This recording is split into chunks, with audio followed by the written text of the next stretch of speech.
Namaskaram, Sadhguru. Indians don't know the greatness of this culture.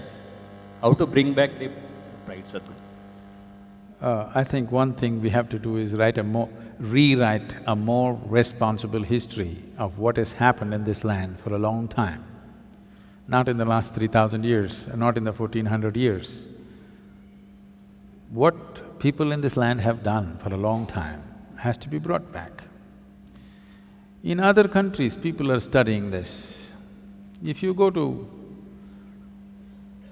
there are Lebanese people, if you study in a school in Lebanon, you will read about how Indian workers, Indian sculptors, Indian elephants, Indian yogis came and built a Phoenician temple 4,300 years ago in Lebanon, which is called as Baalbek, which is a phenomenal temple.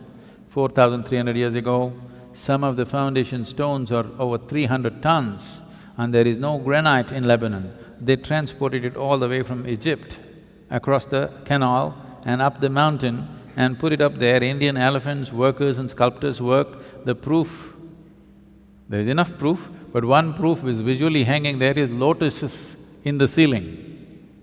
Indian sculptor has to put a lotus wherever he goes. Where would a Lebanese sculptor have seen a lotus? Obviously, there are no lotuses there.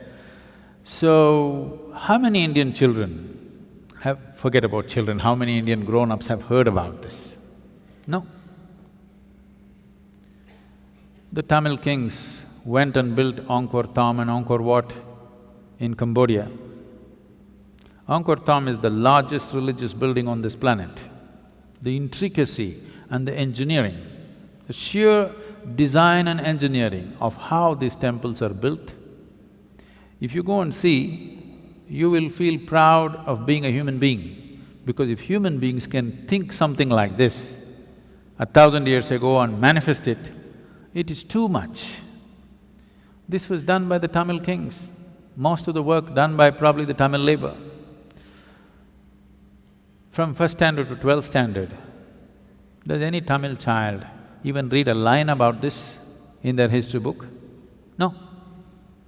We only read how we were conquered, raped, looted, beaten by other people. Then if there is no pride, why would you want to recreate it? You need to understand this. A culture or a nation is just an idea. When human beings take this on as an identity, attach some pride to it, it burns through one's mind and into his heart.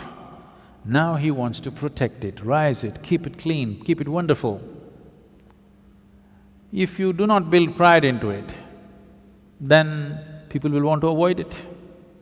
Everybody will want to avoid it. Now, whatever you think is most successful in the world, you will want to imitate that. Today, our idea of success has become purely economic, not aesthetic, it is not intelligence that we value, it is not wisdom that we value, it is not beauty or aesthetics that we value, it is not spiritual attainments that we value. Who is the big man in Coimbatore, if I ask?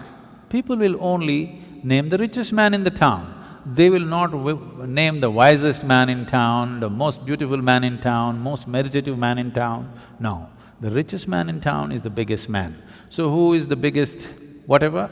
Whichever is the richest nation, whichever is the richest culture, power and money have become the highest goals, which itself is a very rudimentary way of looking at life. Because of that, right now, I promised the American meditators, next 2 years I'm going to invest a lot of time in United States, because knowingly or unknowingly, they have taken on the leadership in the world. In a sense, see, if all the American people wear blue workman's clothes, half the world is wearing Americans' workman's clothes. You just go to any city, Mumbai or Chennai or Bangalore especially, you look down below the knees, more than 60% is wearing blue denims. When we have the most intricate weaves, there are over 120 weaves in the country which are unique and many of them are dying. No other culture on the planet has the variety of weaves that India has. All of them will die. Chinese silk is going to kill it unless all of you ladies make at least 20% of your wardrobe into handmade Indian weaves. They will all vanish in the next 10, 15 years. Why is everybody wearing not even American executives' clothes, American workman's clothes? As if that's not enough, if they tear their trousers, everybody tears their trousers. Yes. It's all torn, but in a very expensive way. Now, if Americans put carbon dioxide in a bottle and drink it, even a kindergarten child knows human body needs oxygen, not carbon dioxide. But because America drinks carbon dioxide and says this is the real thing, more than half the world drinks carbonated water today. If you go to one of the remote villages here, there may be people, not in this area maybe, but anywhere else if you go, they might not have heard the word yoga, but they know what is Coca-Cola. Okay?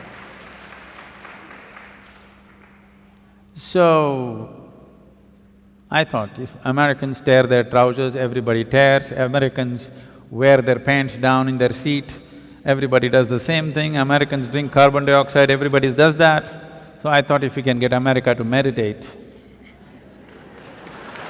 the world will meditate.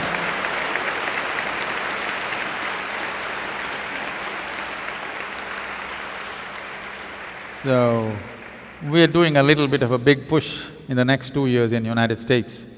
We want America to meditate.